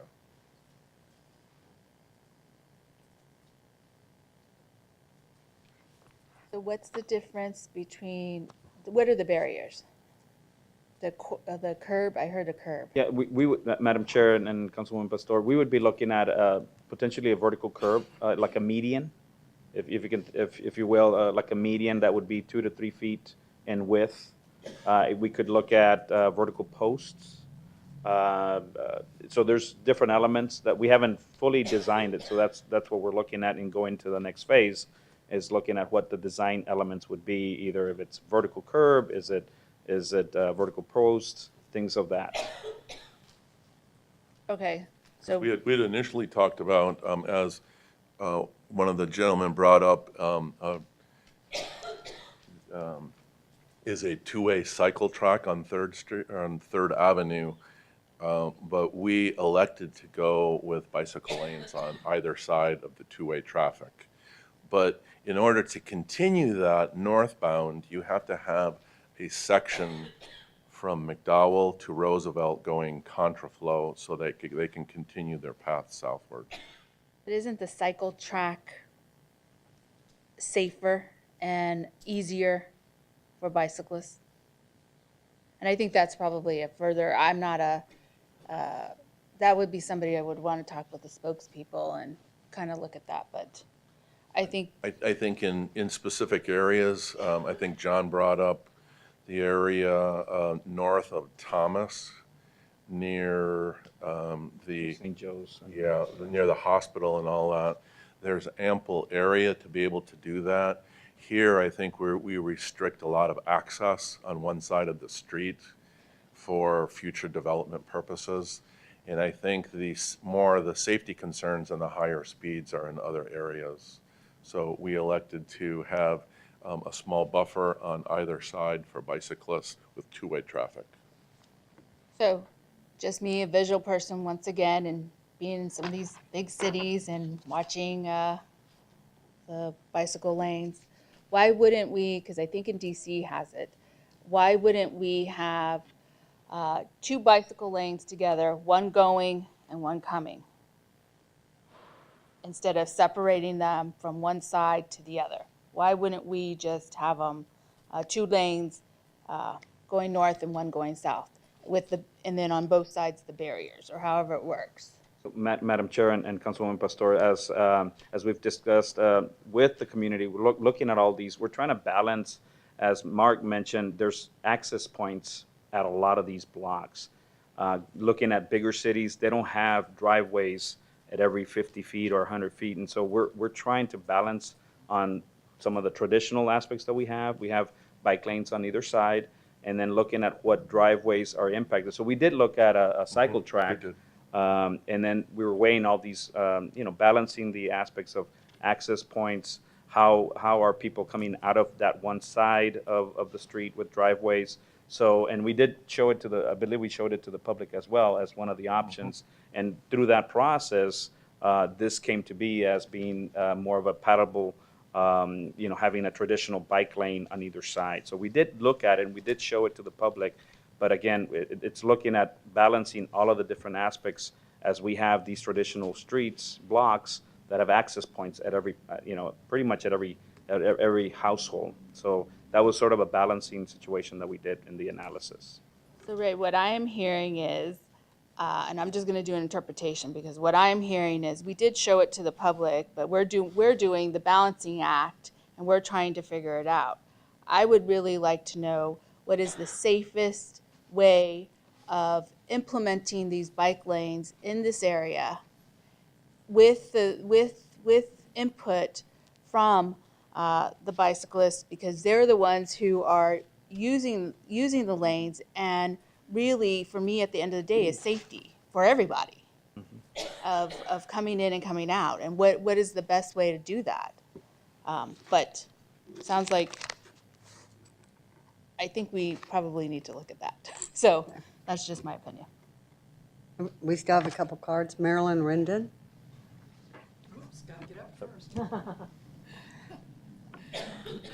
Good morning.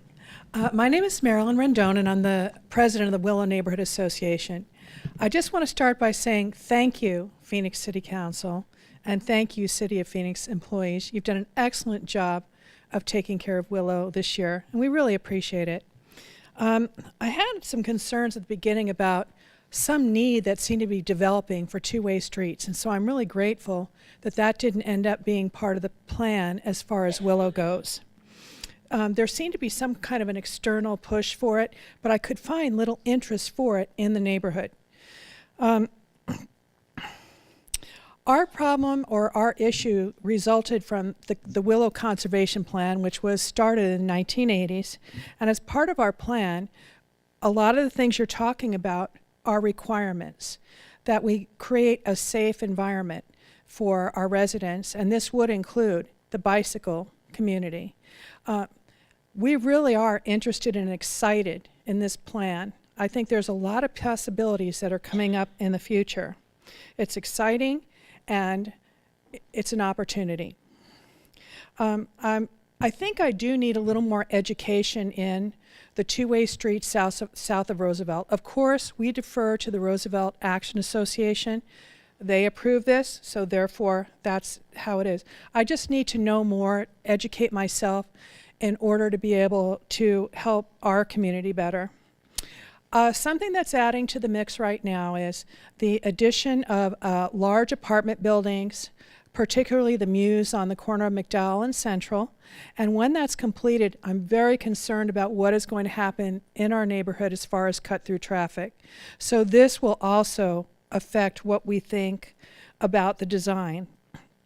What I think is going to happen next is, as spokesperson for the association, is I will in the near future be asking Ray Dovalina and Joe Perez for some help with some possible designs and scheduling an open house in the Willow neighborhood.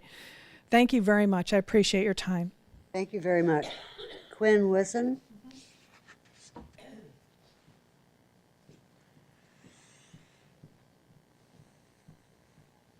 Hi, I'm Quinn. I'm a resident of the Roosevelt neighborhood. I live on the corner of 3rd Avenue and Roosevelt, and I'm very much in support of the plan. I commend Mark and Ray and really the whole streets team who have gone through probably a year or 2 years of talking about this, working with the community, and figuring out all the different compromises that needed to happen. I really commend the goal of preserving the existing bike lane on 5th Avenue, because that connects Midtown, and it also goes right into the development of the Fillmore RFP that was just awarded, which was centered around bicycle and pedestrian access. So that goes right into that, which now has the Paseo being built between 4th and 6th Avenue. And I also really enjoy the 2 bike lanes on 3rd Avenue. I think, to your point, Councilwoman Pastor, a lot of the cycle track discussions have already happened, I know, with John, myself, and many other bicyclists and residents of the neighborhood, and we understand and supported the 2 lanes on either side, especially if it's protected.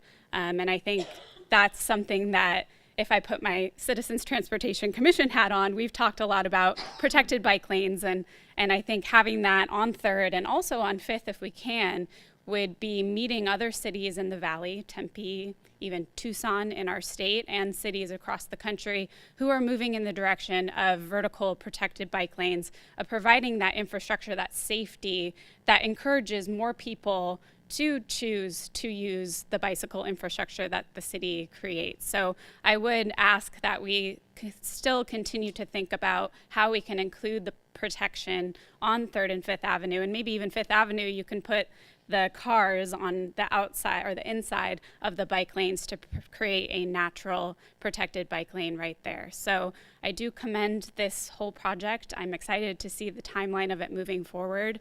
And I also really commend the bike infrastructure and the pedestrian improvements of the project. So thank you. Thank you. Kevin Rill.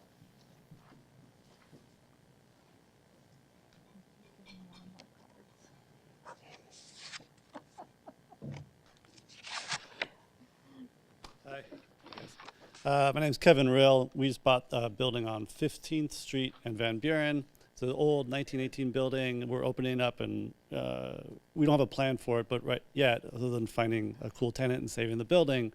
But it's been boarded up for a long time. We're supportive of this plan. The more we've learned about Van Buren and the history of the street and the other buildings down there, I think it'd be great if the city kind of helps, invest down there. Hopefully, some other buildings get cleaned up and fixed up as well. Having the street parking and protected bike lanes, those kind of things. We know if we're going to find somebody to go in there is going to enjoy that. I think it'll be a big benefit to us and the community, because we're opening up storefronts on Van Buren, things like that used to be there. Instead of now, they're all boarded up. So, thanks. Thank you. Ryan Tippis.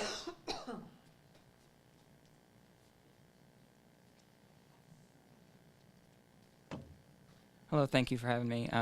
My name is Ryan Tempest, and I am the Vice President of the Roosevelt Neighborhood. You already know that we sent a letter in support of the project, but I just wanted to speak a little bit as a citizen. So about 3 years ago, I decided that I wanted to make a change in my life and go car free. And so for 3 years, I've been biking around downtown, and it's been great. And honestly, I've never been happier ever since. I wanted to give my personal support of the project and say that if we really want to reduce our dependency on automobiles and solve our parking problems and our traffic problems, we need to provide the proper infrastructure to make that possible. You'll see me probably riding around downtown, possibly in the street, a lot of times, sometimes on the sidewalk, but unfortunately, it's wherever I feel safe. And when we have proper infrastructure, I don't have to worry about feeling safe. I don't have to worry about, should I be in the street? Should I be on the sidewalk? I know where I should be, and it's great. And it's better for everybody because I'm not slowing people down in cars, and there's one less person on the road. So I'd just like to say, again, I support this, and we really need to push the proper bicycle infrastructure on every street that we redesign from here on out. So thank you. Thank you. Haley Ritter?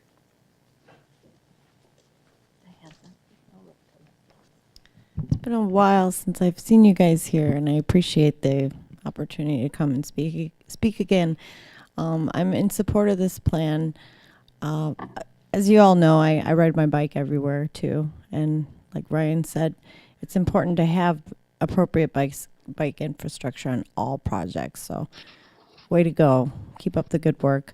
I've asked to be included in a lot of these designs because I use all of them, and I've used all of them for at least 20 years now. So, I haven't been contacted, but it's also been a little bit of slow part on my behalf, just getting in touch with people. But I'd like to be included in some more of these design plans if you guys are willing to have me, because I've experienced so many different types of bicycle infrastructure layouts in traveling between Tempe and Phoenix for the past 20 years, so on a bicycle. So please include me in the design project, and I'll be happy to speak with you afterwards. Thank you very much for letting me talk today, and keep up the good work.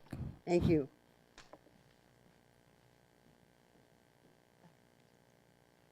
Dee Dee, did you want to?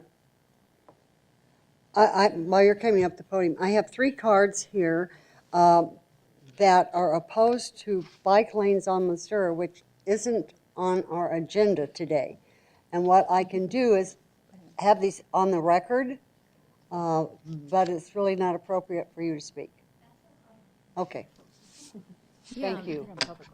Madam Chairperson and Committee, Diane Barker, and I live in the Roosevelt District. I'm a member of the Roosevelt Neighborhood Association, and some of you know that I am on a bicycle an awful lot of time. I like the idea. I would like to have you consider in the future, if we do have problems with the contraflow, on this, that we would look to ameliorate anything, because we don't want to have, clashes. People kind of do their thing, in this artsy district, and I've encountered joggers going contraflow in the bicycle lane. So, we need to see really what happens. I go to Hance Park and the Burton Barr Library. I love that facility. And many times when I come out of the park, I have a natural tendency to want to cross immediately by the puppet theater. And it would be nice if they could put a crosswalk there, to get across. Other than that, I would have to go right now against traffic and or on the sidewalk to get back to Roosevelt. And even on Roosevelt, we don't have a bicycle lane, and we get a lot of traffic there, and they really need to repave that area. I like the idea that we have connectivity into the buses at the stop. There's one on 4th Avenue there, and because I'm multimodal and I like to take my folding bicycle and put it on the bus or inside the bus, and I like to go over to the central station and just put my bicycle on and connect in the valley. So the whole idea is we're moving in the future to the choice, your choice in transportation, and I like the city to support the policies of the choice and being multimodal. Thank you. Thank you. Discussion, questions, comments, motion? One question on the Van Buren, which has not been the exciting topic today, but is in District 8. So when this subcommittee was looking at trees, we specifically looked at Van Buren as a street where there was utility conflicts with underground utilities. I think it was sewer at the time, but I don't remember exactly. And now we're hearing from the community more underground, but there were already conflicts preventing trees in the first place. So it seems like that would only make it worse and less green. You want to answer that? Yeah, and Vice Mayor Gallego, as part of this project, when we go, if in fact we get the approval to go into final design, kind of the first portion of that is to do an analysis of the existing utility maps and see where we could possibly make some areas where we could actually relocate maybe some utilities to improve areas near bus stops, to add landscaping. But this being a past corridor, a state highway, there are a number of utility conflicts, but we would do all of that investigation in the first phase of the final design. And Madam Chair and Vice Mayor, just to add also, I think the comments through the advisory board, the comments were to move utilities, dry and wet utilities, and that was not the intent for this particular project. And to move the sewer? Yeah, typically we don't move those unless they're. We just dug it up. The utilities in conflict. Utilities in conflict, so having an effort to take those and move them away, and as Mark stated, this used to be a state route a long time ago, and so in those situations, they put everything for the most part away from the roadway, behind the curb, so there's just a lot of utilities behind the curb, and this going into final design, we would look at, make sure what's out there and what appropriate infrastructure could we do there with landscaping or vertical or structure. So we're committed to being responsive to the Complete Streets Yes. Board, but we really need to do some complicated engineering.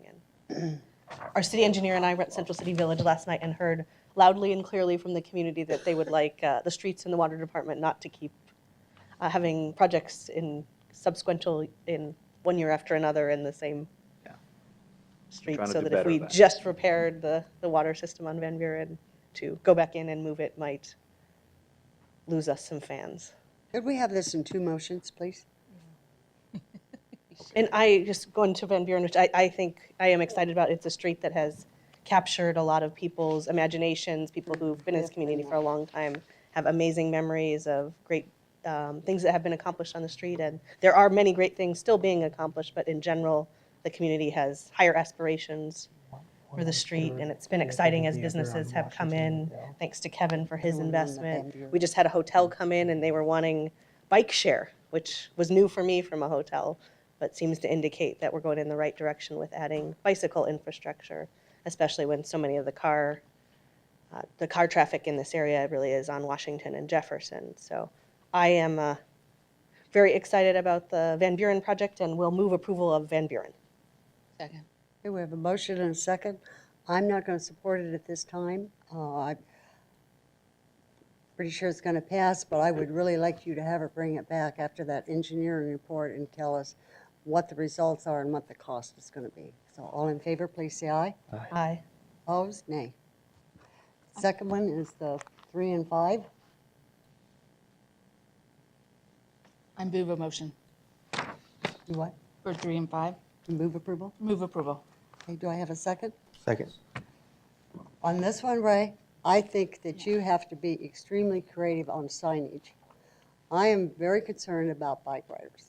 You find them everywhere, going the wrong direction, in the wrong place. They don't know signals, and I believe we need to have very safe routes for them to take. But I think you're going to have to be very clear for many of the automobile drivers on what those bikes have the right of way to do, and educate the bikers as well. So, did you have a comment? Yes. So piggybacking off of Councilwoman Williams, I had a whole little 5-minute series regarding it was mainly, the segment was for motorists, such as I, regarding bike lanes and regarding just rules of the streets. And I was very surprised at the time that I was filming the segment how many motorists don't understand the bike lanes, move into a lane that was once a turning lane is now a bike lane, and don't know what to do at that moment. So as we move towards the future, because it is educating many generations of motorists, we need to do a really robust piece for motorists, not bicyclists really, motorists, in what the changes are, what it looks like, and what we need to do. I won't be back at DMV for a long time because my expiration is 50 years, I think. But I won't be able to get the new rules and understand the new nuances. And so I don't know, I'm asking that we really look at that and protection of all citizens and understanding all the new items happening in the area. So thank you. How about we apply for some of the highway safety money and do some type of a PSA and get all the channels to promote it on bicycle safety? Whether it's from the motorist view, you could probably do from one from each view. Madam Chair, certainly, and to Councilwoman Pastor's items, it's all of the, we talk about engineering, education, enforcement. It's a collective nature of how we work with the police department, how we work with the residents, and how we design and construct these projects. In this piece, are we looking at bicycle protection and also looking at, possibly looking back at the cycle track? Or do I need to make an amendment? Madam Chair and Councilwoman Pastor. I made the motion. Okay, we're not confused. So, yeah. So I'd like to add those things to the motion. Consider bicycle track. Bicycle track and protection barriers or I don't know exactly how to. Is the second agreeable? Second, yeah. Okay. All in favor, please say aye. Aye. Opposed? Motion carries. Thank you very much. I think you're up again. Madam Chair. So 7th Avenue and 7th Street signage. this last time, we'll do a very, very quick presentation. I think we're right up against the end of the meeting. We'll do a quick presentation on this pilot project that we're proposing for dynamic message signs along 7th Avenue and 7th Street. And so because it's a pilot project, these would be installed, and then we'd return to you at a later date with data that we collect based on the project and the usage. So with that, I'll turn it over to Ray for a quick presentation. Thanks, Mario. Madam Chair and City Council members, as Mario mentioned, this is a pilot project. As we all know, the city is going to continue to grow, and one of the elements that we're looking at for our transportation system is new technology. So for us to kind of move ahead and try to address a lot of congestion issues, safety, we need to have technology enhancement. So here with us, we have Bruce Littleton, our traffic engineering supervisor over our signals. Yeah, just quickly go over the project. Project goals is basically to communicate to the driver, give them options on how to get from north to south, south to north along the sevens, by giving them the option to see travel times on the road on the sevens, so that they can make a choice. Do they go on the freeway? Do they go on the arterial? And give them the option to see which way they want to go. The devices that we'll be putting out will also give us the ability to meet the needs in the future for the performance metrics, so that we can report back to you how traffic is flowing, and we can use that data also ourselves in order to retime the signals. We'll be putting devices to make the street itself smarter. To give you some idea of what it would look like, the top part is the message, the physical messages. What the sign will look like is the green one underneath, so don't look at the destinations, but that's physically what it would look like. It would have static sign with dynamic travel times on it, but what the message would look like are specifically on this are the top ones. And they're across the locations, and the where they are on 7th Avenue, would be for northbound would be at Fillmore, another one would be at Portland, and then the last one would be at Hayward Avenue. Coming southbound, it would be at Vista, and it would be at Hayward and at Hartford. And these are basically prior to the decision points to where you would go. And if I to make it, I know it's a little confusing, but if I go back to the initial map where you're looking at it, it's where are your decision points. So the first one is as you're coming out of town at Fillmore, you're making the decision, do you go over at that point? The next point you have a decision to make, do you go up Cave Creek, do you go up 7th Street, excuse me. So that would be the second point. That would be the points going northbound. Coming southbound, you got to catch them before they, on Cave Creek or on 7th Street, you got to catch them before they would cross over Greenway or where they could cross over to either to the 51. And so that's the decision point. Then you have the midway, you have the decision, do you go across Glendale or Northern, to go across or cross over into Central in terms of the where, and so that would be the decision points of where you'd make the decision. Based on what you just said, are they connected then to the freeway signs? Who are giving us how many minutes south it takes? I'll explain that in a second. Okay. So basically, the purpose is to help minimize delay, reduce congestion, reduce driver anxiety by letting them know what choices they do have, and for us, improve signal operations. Because what it will do is instrument the roadway so we can do a better job timing the traffic signals to move traffic. The number of devices that are being put in as part of this project will give us the travel times both on the 7s and on the arterials. So that's the change, that there are going to be a number of intersections that are going to be instrumented with this technology, not only to give the travel times on the 7s, but also on the adjacent arterials. So we'll be able to see how they're operating and make timing adjustments. With the staff of folks that we have right now, it's basically by observation, by going out there and looking at it. This will give us electronics and data to make the decision. These devices will provide the data in terms of where does the travel time get to. And Councilwoman, this is to answer your question. Essentially, we're going to take the data, the travel time data, and put it into the RADS or the Regional Archive database. And from that, we can get the information of the travel time on the freeway as well as on our arterials to give the correct message is, here's what it takes you on the freeway, here's what it takes you on the arterial. So you'll get both of those elements displayed to you on the sign, each path, what the travel time is. But we'll get it by using our data devices, ADOT's data devices, sharing it together collectively in the regional data system in order to get the data out to post The it. answer was yes. Yes. Got it. Yes. In essence, in terms of where this, Simple for one of us.